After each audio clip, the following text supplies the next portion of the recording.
Was is possessive article im accusative؟ په accusative کیس کې ملکی ارتکلونه کوم یو دي سره کم استعمالیږي او چیرته استعمالیږي راځي چې په دې ویډیو کې ټول تشریح کړو.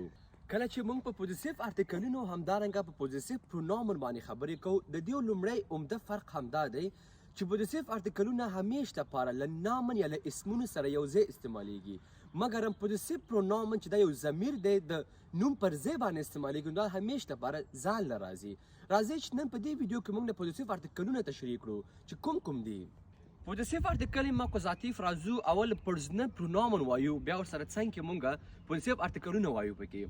راځم کله چې زه د نومیناتیو کیس نه کله غواړم possessive articleونه بدل کما اکوزاتیو کیس ته نو په دې کې یوازې د ماسکولین ارتکلونه بدلیږي یعنی هغه اسمونه چې هغه د دې ارتکل لري هغه بدلیږي مګر نیوتروم فیمینین او پلورال لکه سره کوم چې په نومیناتیو کې دي په هماغه ډول په اکوزاتیو کې هم استعمالیږي لکه کوم زه وایم ایش معنا زه تیشولا وایم ماینن معنا زما په ماسکولین کې په نیوتروم کې ماین او همدارنګه په فیمینین کې ماینه وایم دو معنا ته وایم داینن معنا ستا په ماسکولین کې نیوتروم کې داین او همدارنګه په فیمینین او پلورال کې داینه استعمالیږي. ایر او اس کې په ماسکولین کې زاینن په نیوتروم کې زاین په فیمینین او پلورال کې زاینه. زی لپاره وایو ایغن په ماسکولین کې ایا په نیوتروم کې او ایغا په فیمینین او پلورال کې استعمالیږي. ویا معنا مونږ نو وایو په ماسکولین کې اونزیغن په نیوتروم کې اونزی او په فیمینین او پلورال کې اونزیغن استعمالیږي. ورته وایو ایا معنا ستاسو په مثال پرسونل پرونومن دی په ماسکولین کې هغه په موږ استعمالو اویغن ماسکولین کې اویغن په نیوتروم کې اویا او همدارنګه په فیمینین او په پلورال کې ایغه استعمالیږي او همدارنګه په اخره کې زی معنا هغوی لپاره په موږ وایو ایغن په ماسکولین کې ایا په نیوتروم کې او بل ایغه په فیمینین او پلورال کې استعمالیږي. بایشپیله په possessive articleونو کې راځو په مثالونو باندې اوس کار وکړو.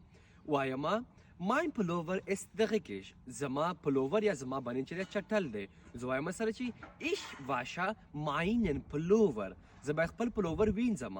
پلوور یو ماسکولین نوم دی چې د دې ارټیکل لري نو ځکه دلته مونږ د په نومیناتیو کې مونږ ماین استعمالو په اکوزاتیو کې ورته بیا مونږ ماینن استعمالو. تا له پوښتنه کومه چې ماکس دو داینن شیف آیا تا خپل باس یا مشر چې دی هغه ته ګران دی یا ستا خوښیږي نو ورته وایي چې کنه چې یا ایش مګ ماینن شیف او زما خپل شیف خوښیږي. وایم ماین موترراد است کاپوت زما موټرسایکل چې دی مات شوی دی یا خراب دی نو زه وایم چې ایر repariert mein موترراد هغه زما موټرسایکل جوړوي. په اولنۍ جمله کې ماین موترراد است کاپوت د نومیناتیو جمله ده چې په دې کې ماین از نومیناتیو استعمال شوی دی.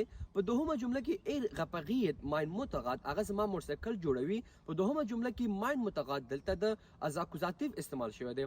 ولی ماین د نومیناتیو نه اکوزاتیو ته بدل نشولو موږ ځکه وویل چې په نومیناتیو کې سره کم possessive articleونه دي هماغه ډول په اکوزاتیو کې هم استعمالیږي. ورته وایم سره چې ایغه موټه لیپت الاینه دغه مور یوازې اوسیږي مطلب څوک سره نشته یوازې اوسیږي. زه وایم سره چې زی بزوخت ایغه موټه هغه خپل مور همیشه ګوري یا مثال ورزي ملاقات کوي سره.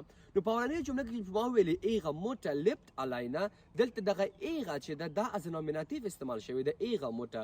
په دویمه جمله کې زی بزوخت ایغه موټه هغه خپل مور سره ملاقات کوي خپل مور ګوري. په دې کې دویمه جمله کې ایغه موټه از اکوزاتیو استعمال شوی ده. Seine Haare sind zu lang. داغي ویښتان ډیر غټ دي. Seine Haare sind zu lang. بیا وایم سره چې die Frisur schneidet seine Haare مطلب فریزو چې د یا نه چې د هغې ویښتان وړه کوي. په اولنۍ جمله کې seine Haare sind zu lang دلته دا seine از نومیناتیو استعمال شوی دی. په دوهمه جمله کې die Frisur schneidet seine Haare مطلب فریزو چې د یا نه چې د هغې ویښتان وړه کوي. په دوهمه جمله کې دا از اکوزاتیو استعمال شوی. Unser Kanal heißt Deutscher Kurs mit Imran. زموږ چینل نوم چې دی د Deutscher Kurs په نوم باندې دی سره Deutscher Kurs mit Imran په نوم باندې دی.